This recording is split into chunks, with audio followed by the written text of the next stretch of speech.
Q3 could define a cycle. What's next for Bitcoin and alts as we wrap up Q2 and head into Q3? Hey guys, it's Keith Allen. Hope everybody had a fantastic weekend. Hope you got to spend some time doing something you love with the people you love, and hope you are laser focused on what's happening in this market. We're going to talk Bitcoin. We're going to talk alts. Really a lot of speculation and uncertainty, surprisingly, through the market. Maybe not so surprisingly. We'll talk about some of the factors influencing that and look at the charts and see if we can make sense of it all as we head into the third quarter. Of course, Bitcoin began the first quarter with momentum from its all-time high, up to 109K in Q1, and then things pulled back in Q2. We got that April 2nd, I think it was April 2nd, we got that announcement of tariffs. The market tanked based on a global trade war announced by the current administration, which of course was immediately or almost immediately walked back, and a 90-day negotiation period was entered. That calmed the markets, it calmed the trade partners, and now, it seems like Bitcoin has been coiled up while alts have been tanking, and we find ourselves in a situation where a lot of the chatter on social media has leveled off. There seems to be a lot less retail interest, but guess what? Follow the money. Follow the money, and you'll really get a clue of what's going on. I'm going to share some of the fundamental stuff that I think is influencing the market as well. And we will see if we can make sense. Another one of the really common things I'm seeing across social channels is the ongoing question of when alt season. And we're going to try and pop the hood on that and see if we can lend some insight to what's happening there as well.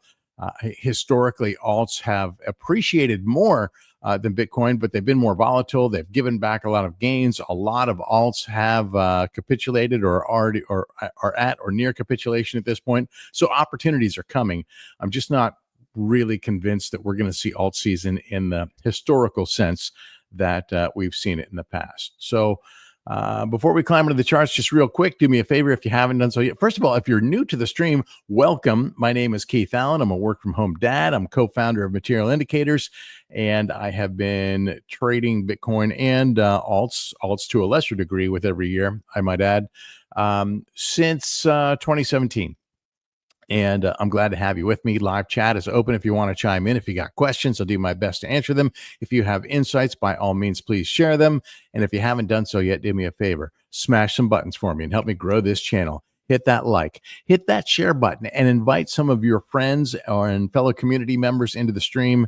And also make sure you hit that subscribe button. That's the little bell up top so you don't miss any of the future streams. So let's go ahead and climb into the charts. First things first, I guess we could look at the Bitcoin chart here as we really have been chopping for a few days and for the past several days of the quarter. You typically get a lot of volatility as we enter these periods, monthly closes, quarterly closes, etc. But there has been some what I like to call guardrails up, and I shared that with you guys on Friday heading into the weekend. I didn't think we were going to see a whole lot of volatility over the weekend. Thought it might pick up heading into yesterday and today. And we've had a little bit, but it really has been calmed by the guardrails we see in the order book, which, those were here, right? And they've been here all weekend. We actually see resistance actually gaining strength here, and support really kind of leveled off here. At least at the moment, but this 106K level seems to be holding strong, at least for now. Things could change very much in a very short amount of time. But while I'm on this chart, what you'll notice here on the low time frame is not a lot of buying here from most order classes. Mega whales came in with one order here a little while ago, a few hours ago, but nothing major.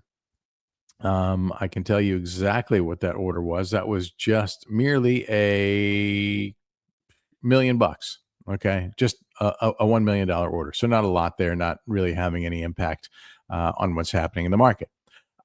We might see some bigger order executions from that order class if we get closer to bigger concentrations of liquidity, like down here at the 106K level, or up here in this 109, 110K level. So what are some of the things influencing? So I had spoken last week about a phenomenon we hadn't seen before.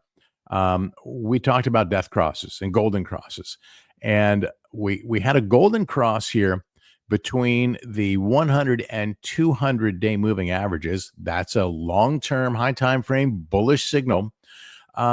And the rarity here was that we anticipated a death cross happening on the lower time frames, the 21-day and the 50-day moving averages within 24 hours of that. And we came very, very close. If you look over here, you'll see the metadata on what these prices were. I mean, we were within a few bucks. It didn't actually cross at that moment. Things did recover briefly because we had this nice pump, and now today we're finally getting that death cross on the lower time frame by, again, just a few bucks. Right? It's like $25. So the fact that this is very tight here, this is showing kind of the indecisiveness of the market here, as expected through what we're seeing here. What this translates to is downward momentum on the low time frame, upward momentum on the high time frame, and that can be seen, I think, very clearly here, where the macro is still intact. All right. So at the lead-in, I was talking about that Q1 highs that we met back in January. This was really where it all began, right? The Trump pump, election day, took us November 5th, took us up. And the reason we got this correction, and I had been saying it the whole way up, was that simply this happened too fast. And I expected a correction to happen. It did. We double bottomed down here around 75, and now have recovered from that. And this recovery really has been based largely on two things. One, institutional adoption.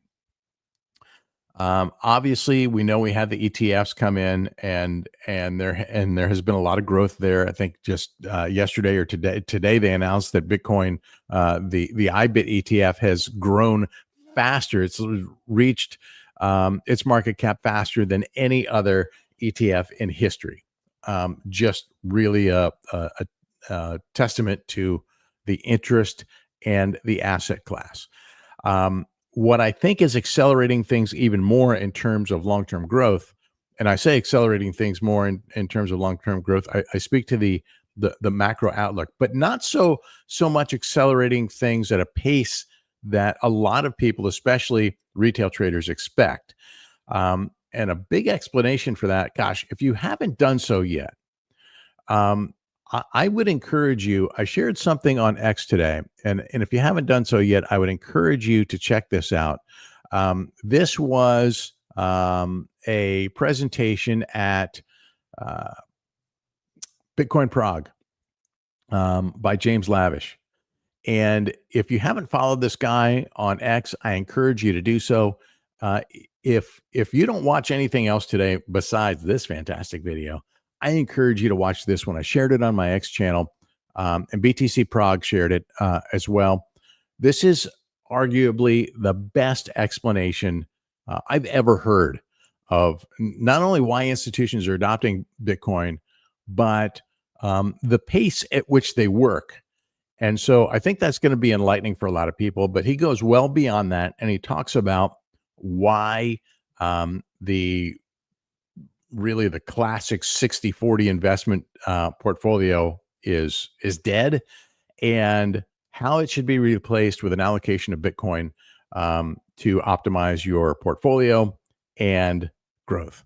So again, I encourage you, James Lavish, give him a follow, and you can see his video. This is like a 25-minute video, but trust me, it's worth your time. It is going to help either support your theories, or if you believe in the long-term outlook of Bitcoin and you believe in the macro, or it's going to give you some clarity, or both, of where we are headed in this game.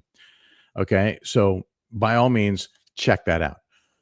So back to the charts here. Um, I think that we need to have perspective of what's going on. So we talked about, like, we had this Trump pump and we had this correction, and the correction came. What did the correction come on? It came on news of tariffs, right? This trade war, and that was back in the first week of April. And so, again, Trump walked back those numbers. He said, okay, okay, okay, we're gonna have a negotiating period. We knew this was all a bluff to begin with. The market reacted to it. The market always reacts to what the man says. So here we are nearing the end of that 90-day negotiation period, right? Coming in the next, I guess, like 10 days or so. And so I would expect, well, to be honest with you, what I don't expect is to have real clarity on all of the different countries that the U.S. has been negotiating with. But maybe if we get some clarity on some major trade partners, like some news came out on China, and now the president is volleying back and forth with one of our biggest trade partners, Canada, and we're waiting for clarity on Mexico, and literally dozens and dozens and dozens of other countries around the globe. So if we get some real clarity, that might ease the market's expectations, or fears, I should say. It's the uncertainty that drives the fear. It's the uncertainty that fuels the risk off environment. It's the uncertainty that keeps the Fed from cutting.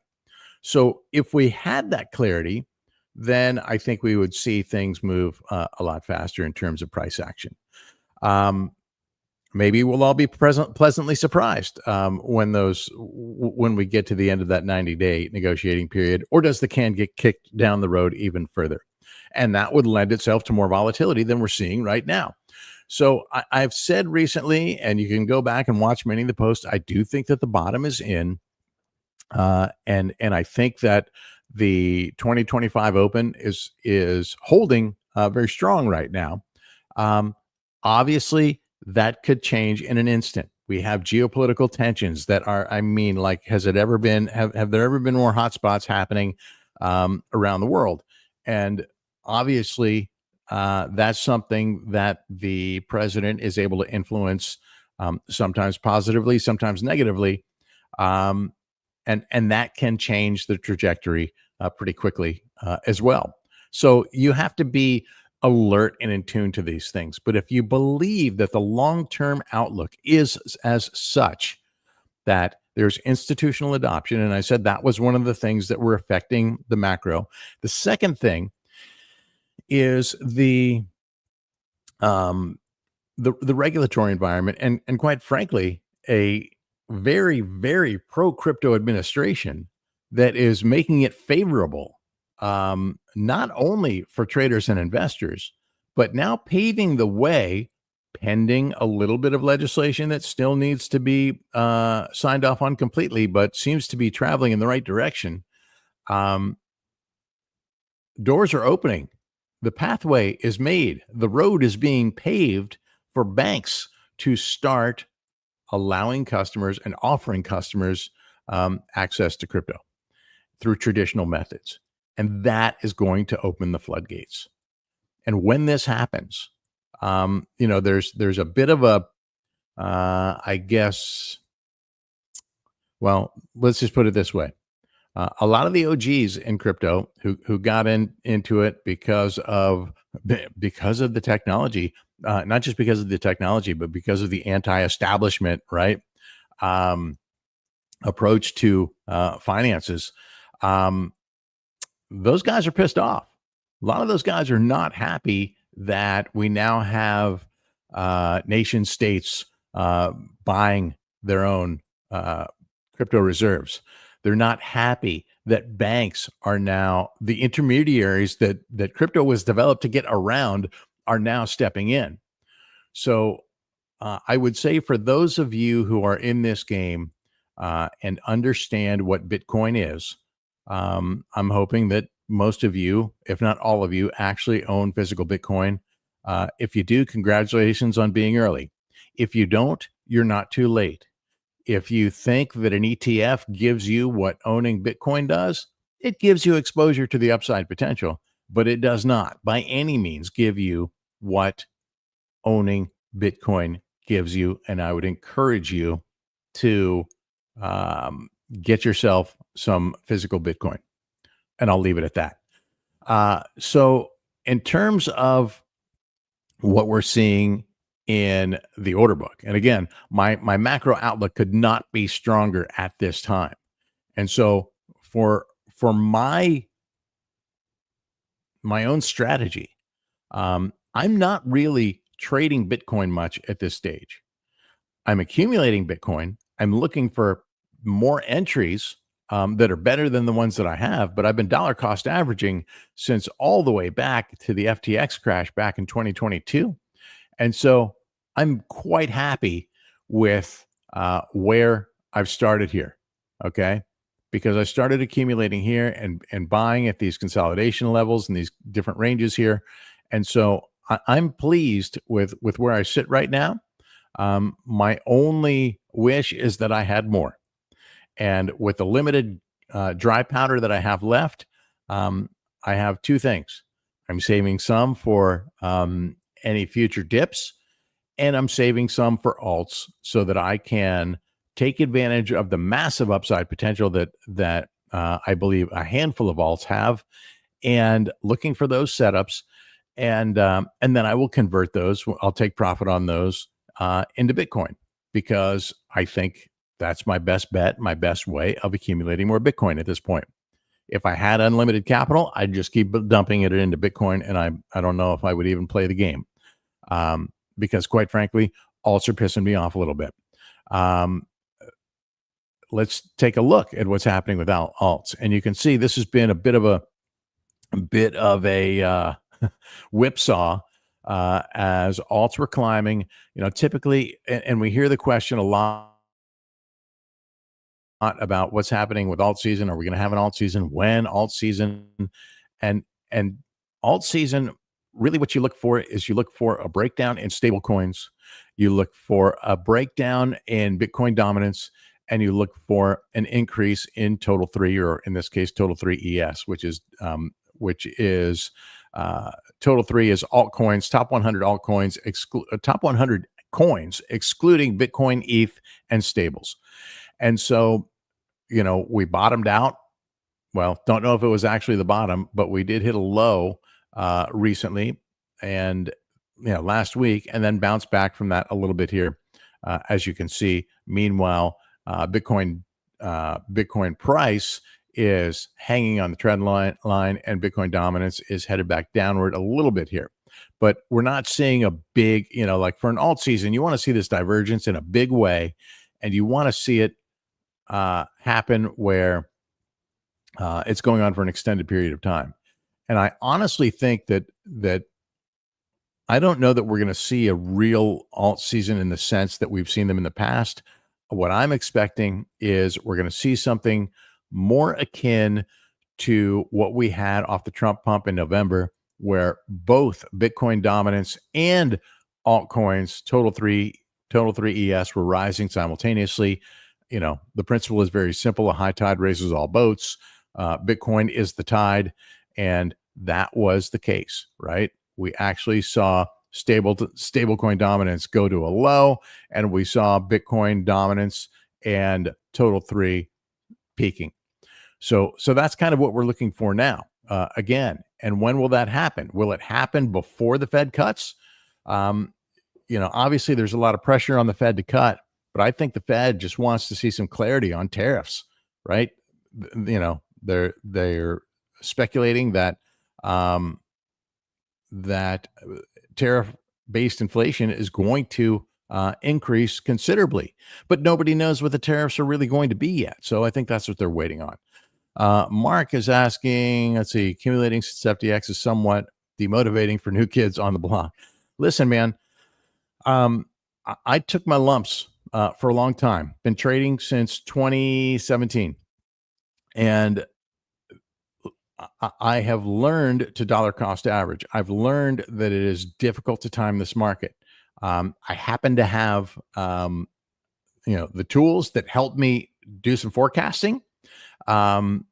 but I have learned that it is easier to build a position over time by consistently buying at regular, whether your intervals are time based, whether your intervals are price based, whether your intervals are, consolidation based, or you're buying dips. There's lots of different ways to approach it. There are lots of tools to do it. And it's really never too late. And if you think it's too late, okay, so if I'm demotivating you by buying um, since the FTX crash, you could know that Michael Saylor bought last weekend another 500 million worth, and he's doing just fine. So um, time in the market, as the adage goes, time in the market is better than timing the market. You're going to perform a lot better. So I would say look for your opportunities at this stage, at least with Bitcoin. Dips are for buying. At least that's my approach. You do your own research. You do what works for you. Um, my platform's glitching out a little bit on me, guys. So I apologize for that. Anyhow, so let's go ahead and look at some alts, because I will tell you one in particular that's been giving me some trouble here lately, that I'm not really a big fan of, but I see a lot of fundamentals um, on this coin. I think I'm having some internet issues. If I lost you guys, I apologize. If I lost you guys, you don't know. Let's see what's going on here. What is up, bro?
All right, guys, we're back. I apologize if you are new or you just missed the beginning. Had a little technical glitch, and we're back in here. Sorry if I dropped out, but had to reboot, and we're back.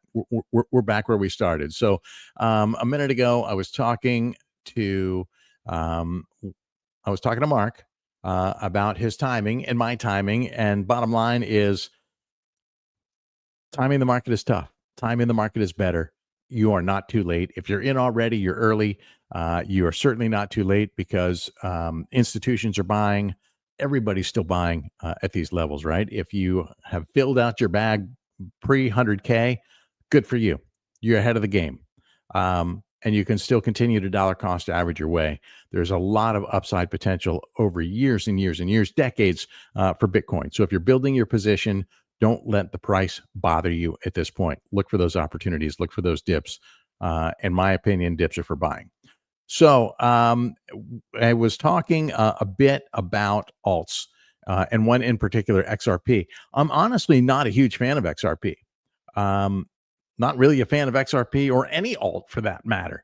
I don't have the same confidence in alts that I have in Bitcoin, but I do recognize the fact that there's more upside potential in a lot of alts, and that um, they're cheaper, so your money goes further, and there is some volatility that is, advantageous for traders. I'm also in tune to the fact that XRP, Solana, Ethereum, maybe a handful of others, actually are starting to have some real use cases, some real fundamentals. And I've been looking for fundamentals since I started trading in 2017. Haven't seen them actually freaking matter. So we're starting to see some of these coins emerge. And the ones that matter are the ones that the institutional guys are going to be attaching themselves to.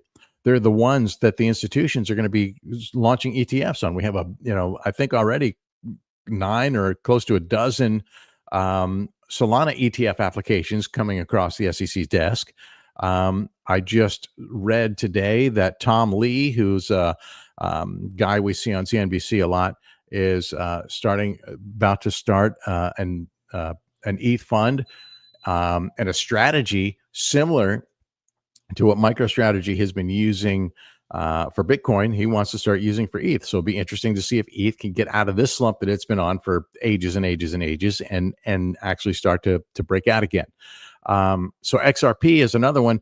And gosh, I thought I had some great entries and got wicked out again on, I guess, what day was that? Maybe Friday or over the weekend. I don't know. Oh yeah, I had a stop loss right below this yearly open, and I'll tell you what, this is what's really frustrating to me. There are very few coins that are actually trading above their yearly open. Bitcoin is one of them, and Bitcoin is one of them, and XRP is one of them. Here's the yearly open right here. You can see that on the ETF on the timescapes indicator, but also here's the first week of the year right here, this green line right here. And so XRP has been above that line. I did get shaken out here, right? It went below my trend line. I got shook out here. I went for another entry. I got shaken out again. Now I'm a little bit gun shy, but here it is, of course, trying to break out, not just above the trend line, but also above these moving averages.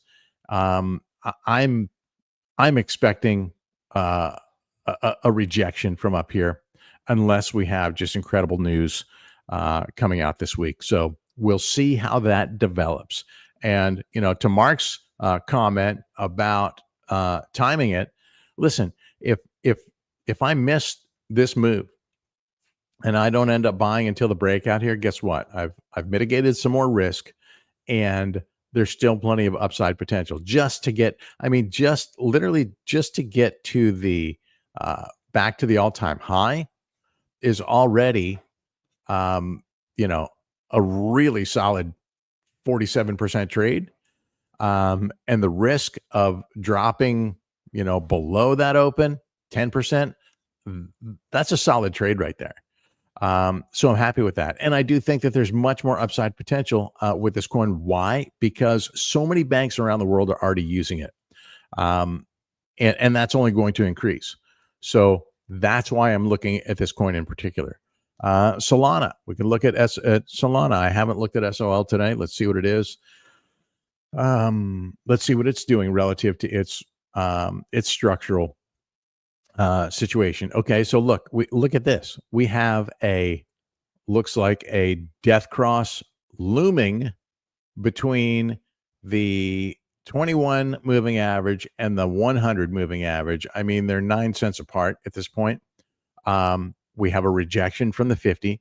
So this to me makes me think that there's still, and we've broken down from the structure. So this makes me think that there's still some downward pressure coming for Solana. Will it get down to this 129, 130 level? We already tested it once here about a week ago. I was hoping it was going to go back all the way down to this, maybe 102 level. So we'll see. I think the outlook for Solana is pretty freaking solid right now as well. I'm just looking for a decent entry. I'm actually staking some. I'm looking to add to the position, a little bit to the position, so I can round out that position, and it will just stake until I see we get near peaks or cycle top, right? What's another one? Litecoin. I was pretty enthusiastic about Litecoin, and reason being, I thought it had some. I still think it has some decent fundamentals. I just think it's kind of like a sleeper coin. Um, and I did well with it, right? I wrote it up nicely. I had a nice run with Litecoin, and then it gave everything back. So I obviously sold and had some nice profits out of that. And now I'm buying or looking to buy. This is actually cheaper than I bought it the first time. So I think that there's some opportunity here, but I kind of want to see if it's going to break down some more. Something else that we should be looking at here, since we are coming up to the quarterly close, not just looking at these lower time frames, but let's look at higher time frames, because we're seeing a bit of a mixed deal happen here, right? So obviously this is, and let me clean up some of the lines on the chart here. There's a lot going on. Here's today. Trend precognition showing us down on the daily, meaning not likely to make a new high today. And then on the weekly, we just had a new weekly candle yesterday, long on the weekly, right? So down today, that's okay. We could still see some upside here this week. What this is indicating, not necessarily that it's going to break out, but that it is not likely to break down below last week's low of $80. And if we look to the monthly, that monthly candle closing today, we're going to look for new signals to see if we get a new. I mean, look at this doji candle. That's a very indecisive candle here. We could get a pump or a dump one way or another that changes the shape of this candle. But this is a textbook view of indecision here. And what about the quarterly? 3-month candle coming out, also very indecisive here, coming off of a short signal. What will the new quarter bring? Let's look at that same set of circumstances on some of these other coins. Okay. Let me turn off the timescapes level here just because it messes with the auto adjustment here. So again, here's the daily. We do have this death cross forming here, which could indicate some more downward momentum. Right? We're having a little recovery here, but a rejection. If this sends it back down, well, we'll see. On the weekly, long on the weekly. So that's looking good here in the short term or near term. A doji hammer forming here in kind of a dragonfly right now. If we get a pump here before the end of the day, we could get into full hammer mode. Again, a picture of indecision here. And on the quarterly, same set of circumstances. Good support, though, in this range. I would say around 122, 124 for Solana. So we'll be watching for those signals as we approach the quarterly close. And likewise, let's do the same for Bitcoin. Let's look at the all time on Bitcoin. And okay, so we're coming off of a quarterly short. We do have good support here. We know in this range, we've been holding above that yearly open at 93.3.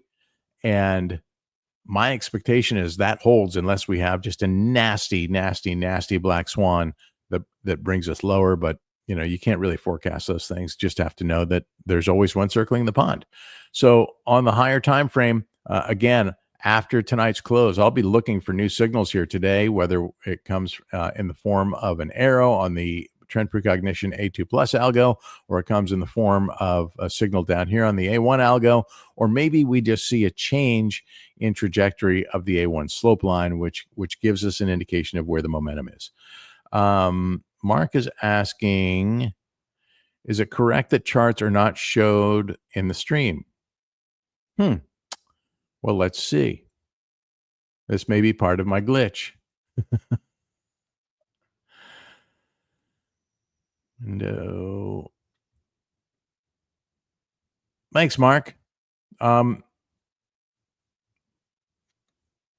Rusty. Thanks for that. I guess when we lost the glitch, we lost the chart share. So now I got to go back and show what I just shared with you. This is a messy one, guys. I apologize. I'm gonna have to clean up the edit. So we're looking at these coins across multiple time frames here, right? So on the daily, here's Bitcoin. We can see on the daily, we have our little death cross here happening between the 21 and the 50, downward momentum, really an indication. Not that things are going to tank, just that things were not expected to soar. And we actually did have a wick above that wouldn't have, quite frankly, for me, invalidated this signal. On the weekly, we do have a nice long signal here, and not a super strong one, but still intact. It did start right at the candle open, and the fact that there's confluence here with the A1 algo is also a positive. On the monthly, we're waiting for this new signal here today at the end of at the close, anyways, right? So new signals come at the close open, so we'll be watching for that at the close, whether we get a new one on the monthly or the quarterly. Quarterly is coming off of a downtrend, and we're looking for a new one here on the on this new quarter, which is about to begin. Either way, this is going to be the highest monthly and quarterly close in Bitcoin history, and that is also a macro bullish signal. We did the same thing on Solana and XRP, so let me just show you those charts really quick in case since you missed them. Solana on the quarterly hasn't been on this one. Let me do it as USDT. There, it is.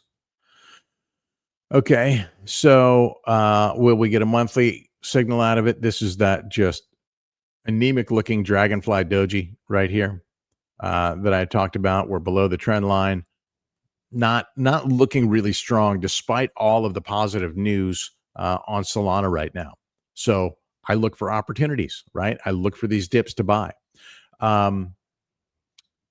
Taking it to the weekly, we have a new long signal after last night's close, and so support right now at the 21. Again, I could see things pinned in this range here, pending any news on tariffs. Of course, we have this 4th of July weekend coming up, right? Friday is a national holiday. TradFi will be closed. Historically, coming off of holidays like this, when families and friends get together, people start talking about these, about Bitcoin and crypto, and a lot of times we'll see a lot of market action after that. So maybe this weekend or next week, as we get some clarity, hopefully on tariffs, we might start seeing we might start seeing things move. And XRP, I think I shared it, but I'll share it again just in case. XRP on the daily, big candle today. This is the one that jacked me up, right? I got shaken out right here, man. Uh, or right here. And that just it frustrates me to no end, but it is what it is. That's the game. You can't win them all, and I don't either. All right, I try. We all try, but listen, it happens. Knowing, cutting your losses and not trying to chase it and not trying to revenge trade is super important. So I was talking about this setup on when I might get back in to XRP. And this is it here. This is the risk reward I was discussing here, right? Even if I wait until it breaks above the 200-day moving average, that's still a good 43% upside potential. And my risk is, I would break it off here if it went below that trend line again. Um, maybe even tighter at this point, right? Because I don't want to keep getting beat up. So I am finding though that if you're too tight on your stops, and this has been for a long time, didn't think I was too tight the other day, and I got hunted. So just be mindful of that, right? If you have confidence in these assets, if you have confidence that they're going to grow, don't keep trying to trade them. Don't keep trying to chase them. Just build your entries, dollar cost average your way in, dollar cost average your way out. And in the long run, you're going to be, you're going to have a lot less stress for one, and you're probably going to be more successful that way as well. Hey, if there's no more questions, I think we'll take a quick look at ETH and then we'll take a quick look at fire charts and wrap it there. So ETH running into lots of technical resistance here. We're still well inside this triangle, and a breakdown or a breakout has to happen sometime in the next 3 weeks or so. And so I'll be watching this. I have an ETH position. I'm staking the ETH. If I get if I'm lucky enough to get another dip down here, then I'm going to add to that position. So dips, as they say, at this stage are for buying, in my opinion. You just have to be careful with some of these alts because some of them could literally go to zero. And I think that as time progresses, as the asset class evolves in the manner that Bitcoin is evolving with all the institutional adoption, in the manner that ETH, and to a much lesser degree, Solana and XRP are starting to evolve. And I say this evolution is just beginning because we're just starting to see the use cases. We're just starting to see the bank interest. I think there's a long way to go. But I think that the long term is positive, and that's why I am accumulating with some purpose and intent to hold for longer periods of time than I have during previous market conditions where we just had volatility and it was really a trader's market. I don't view this so much as a trader's market right now. I view it as an investor's market, and that's why you're seeing a lot of retail sit on the sidelines. Institutional is scooping it up. And if you're scratching your head, if you're saying to yourself, "Oh, Bitcoin is too expensive, I'm priced out," if you're scratching your head saying, "Oh, I'm going to wait for it to dump," and it could. I mean, let's face it. Once this legislation passes, these banks are going to want to buy cheap, and you know that the manipulator in chief, I think you can figure out who that is likely going to help them do it, and he can do it with a stroke of with a single tweet, right? He can do it with a single post. He can manipulate the market as he has done every single time we've seen extreme volatility since he's taken office, and so you can use tools like like a mean reversion indicator to find your entries, and you can dollar cost average your way in doing that. It's worked very well for me over the years. We have an MTF mean reversion indicator that will actually help you find those and pinpoint those entries. This is a great way to do it, right? And I used to use this exclusively for trading, and scalping. And on assets like Bitcoin, I use it to accumulate, right? It's marking those spots and I'm getting them, um, at or near these levels. Sometimes I do it automated, sometimes I do it manually. You get more on that in the description. If you're interested in any of these tools, you can find links in the description of the video and go check them out for yourself. Going to leave you with a parting shot here of the Bitcoin order book with fire charts. And I had posted something over the weekend about expecting some volatility here today, and it really hasn't materialized. And the reason it hasn't materialized is because we've had so much liquidity compressed into a tight range, and there's been a little bit of suppression from above, but not enough to really push things down substantially. It's so funny. People will zoom out their charts and they'll show every tiny level and they'll go, "Look how volatile it is." Well, it's not. This is nothing.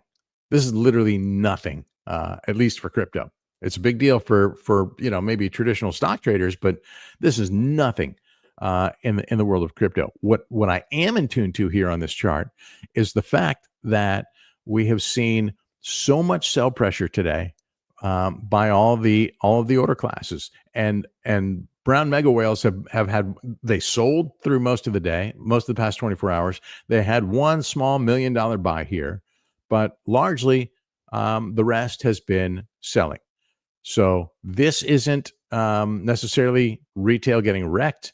This is a mix of retail, but it's also, there's a TWAP bot in here, largely just buying in small increments, be a well-controlled bot. I mean, that order class over the last 24 hours has done nothing, 1.6 million. So it's tiny. It's very little happening there.